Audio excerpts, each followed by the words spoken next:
여러분 안녕하십니까? 노천입니다. 노천교육원의 총괄교육을 책임지고 있는 노천이라고 인사는 매번 드리지만 사실상 영적인 멘탈이나 멘토 역할만 하지, 또 주식회사 노교의 명예회장 역할만 하지, 실질적인 실무나 그 가르침들은 전문 강사들이 따로 있습니다. 그래서 실질적인 명예직이에요, 저는. 그렇지만 총괄 교육을 책임지고 있는 이런 거는 제가 코드론을 창시한 창시자로서, 그리고 메디움을 만든 또 장본인으로서 일종의 책임감 같은 그런 의식이기 때문에 카테고리를 내놓을 때는 총괄 교육을 맡고 있다고 그렇게 표현하는 겁니다. 그래서 코로나 이후에 우리 사회에 대해서 오늘 명제를 잡아서 한번 몇 강을 찍어 볼 건데, 이게 3강이 될지 4강이 될지 2강이 될지는 잘 모르겠어요. 코로나는 제레미 다이아몬드에서 말하는 총균세의 그 문명을 딛고 탄생된 뿌리 문화예요. 항상 새로운 바이러스가 탄생하는 것이 아니라, 물론 바이러스 자체도 생태계에서는 생명이 있는 그 하나의 개체이기 때문에 유기체, 분명히 그들도 함께 시대에 맞는 과학적인 진보의 파동에 따라서 함께 진화한다라는 것. 그것은 우리가 인정하는 가운데 코로나의 21세기에 드러난 거니까, 총균세에서 균의 가치관이. 그래서 그 총균세의 문명을 딛고 새로운 것이 탄생하는 것이 아니라 늘 새로운 트렌드로 그렇게 비친다라는 거예요. 그래서 새로운 문명은 반드시 새로움을 딛고 탄생하는 것은 맞습니다. 그런데 바이러스가 창궐하거나 바이러스가 기승을 부리는 문명은 항상 욕망의 끝에 다다라야, 즉 인류의 집단의식이 통째로 함께 타락했을 때 그것이 드러남으로, 그리고 준엄한 메시지로, 왜냐하면 성숙함과 그리고 이런 많은 참외거리들을 함께 내놓습니다. 문명이 욕망에 훨씬 더 끌어넘치는 카테고리일 때는. 그래서 총균세가 있으면 총의 시대의, 그러니까 패권주의, 그러니까 21세 미국의 강력한 군사력, 이런 것들은 세상사를 지배하고 이해하는 데 있어서 군사력은 이제 식상한 카테고리라는 거예요. 왜냐하면 한미 을지훈련, 스피리트 훈련, 뭐 이런 여러 가지 군사훈련의 뉴스에서 보도 매체나 이런 데서 방송을 통해 많이 보니까 군사력이라든지 이런 데는 우리는 굉장히 익숙해져 있는 단어예요. 그러면 총균세에서 그 초미의 베스트셀러인 제레미 다이아몬드의 그 총은 파괴적인 전쟁의 역사, 그리고 힘의 균형, 그리고 세계사의 질서의 그 파워풀한 그런 군사력의 강화력, 뭐 이런 것들을 표현하는 단어일 뿐이에요. 그럼 균은 새로운 대륙을 발견하고 새로운 문명과 또 제도, 문화, 이런 것들이 지구촌에서 꽃을 피울 때 항상 그 유기체는 함께 해왔다라는 거, 바이러스는. 그리고 쇠는 산업혁명의 뿌리라고 거듭 제 유튜브에서 말씀을 드렸습니다. 그래서 코로나는 2년 전에 12월 31일 중국의 우한 지역에서 새로움으로 등극하는 그런 명사적 단어가 아니라, 그러니까 코로나19 이전에 사스 코로나도 있었고 에볼라 코로나도 있었어요. 여러분들이 알고 있는. 그 다음에 메리스 코로나도 있었고. 그래, 그런 것들이 조심스럽게 이 시대에 맞는 파동으로 드러나는 것은 욕망의 카테고리, 집단적인 의식의 타락으로 인한 욕망의 카테고리의 기승에 의해서 드러났다. 이런 건 굉장히 추상적입니다. 왜냐하면 과학적인 진보는 드러낼 수 있는 수치와 데이터입니다. 그래서 우리가 메타버스, 그 다음에 메가버스, 그 다음에 그 클라우딩 같은 거, 슈퍼 그 컴퓨터 클라우딩 같은 거, 그 다음에 빅데이터, 그 중에 가장 강력하고 파워풀한 정보의 힘을, 가치를 저희들은 빅데이터로 봅니다. 도인의 가치관, 그 다음에 기업 컨설턴어적인 입장에서는 빅데이터, 즉 앞에 있었던 과학적인 데이터 같은 거, 그리고 수치 같은 거, 이런 것들이 지구 역사에 어떻게 물결처럼 흘러왔는지 흐름으로 이런 것들을 함께 잡아보자는 거예요.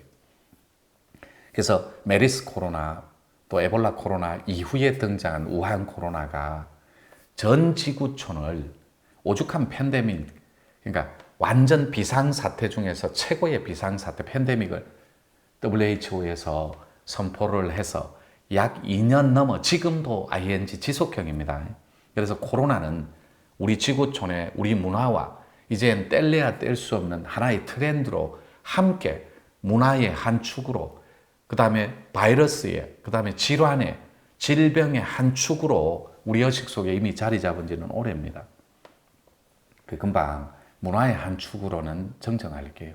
약간 지나친 감이 있었는데 코로나 바이러스가 문화라는 게 아니라 코로나 바이러스가 생산하는 새로운 문화는 하나의 장르로 자리 잡은 지 오래됐다라는 말을 좀 빨리 표현하다 보니 그래 된 거예요.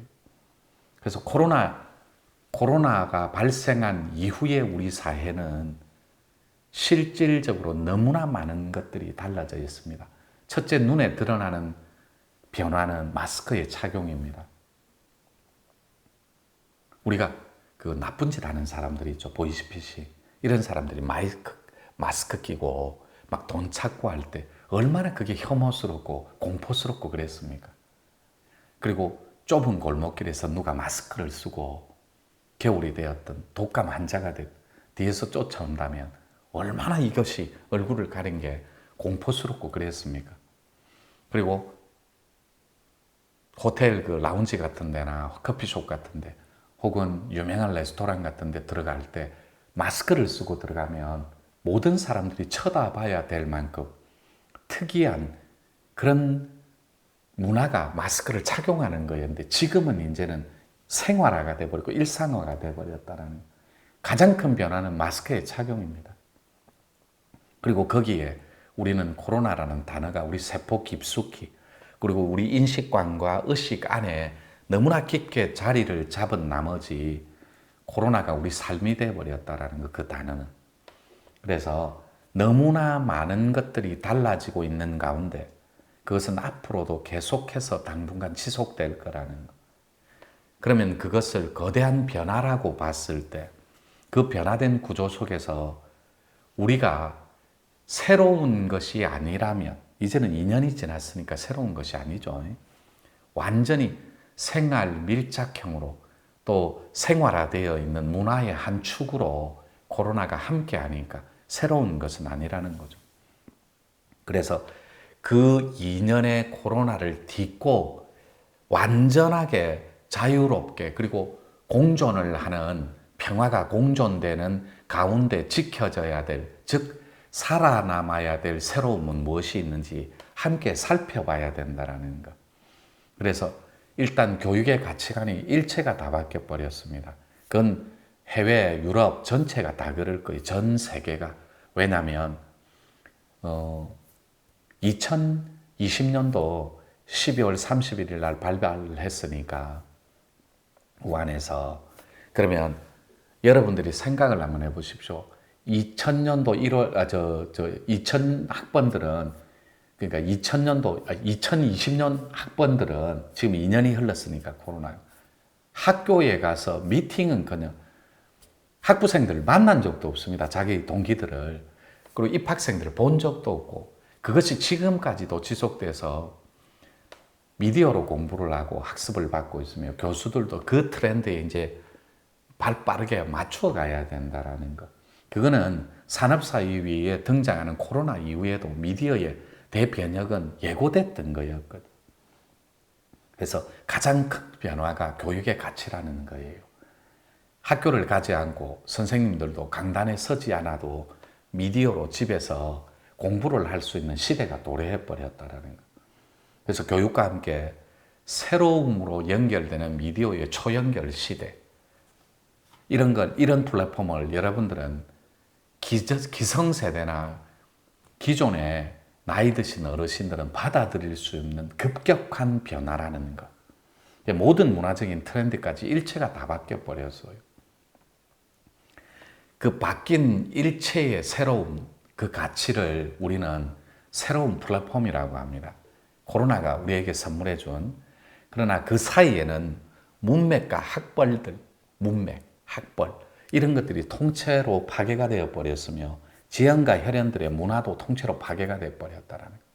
그러면 여기에서 파괴라는 단어를 조심스럽게 쓰는 이유가, 지금은 조금 공간에 여유가 있어서, 그 다음에 사고에 여유가 있어서 장례식장이라든지 결혼식장에 몇십 명씩, 50명씩 이렇게 갈 수가 있습니다. 그런데 진짜 영화, 공상과학 영화에서나 볼 듯한 그런 시나리오들, 그런 문화가 우리 앞에서 펼쳐졌다는 거. 마스크를 썼는데도 코로나 확진 환자가 초상을 당했을 때는 자식인데도 장례를 치르지 못하는 문화가 우리 앞에서 펼쳐졌다는 것. 그것은 비극이고 그것은 통탄할 일이면서 우리 욕망이 만든 결과라는 것.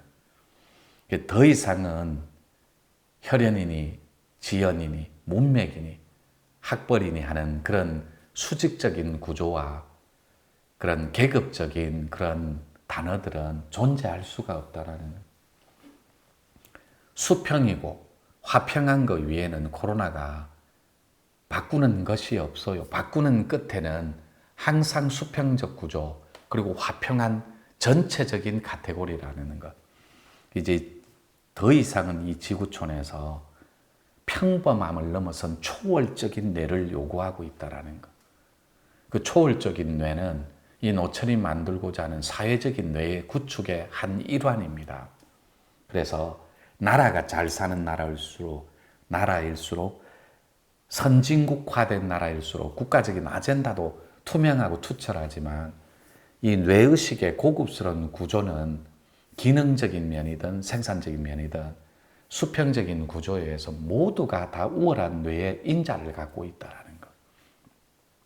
그래서 초월적인 뇌를 구조적으로 기대한다라는 건 일대 교육적 가치, 의료적 가치, 그 다음에 통신적인 가치 전체가 미디어적인 플랫폼이 일대 변혁이 일어나야 된다라는 겁니다.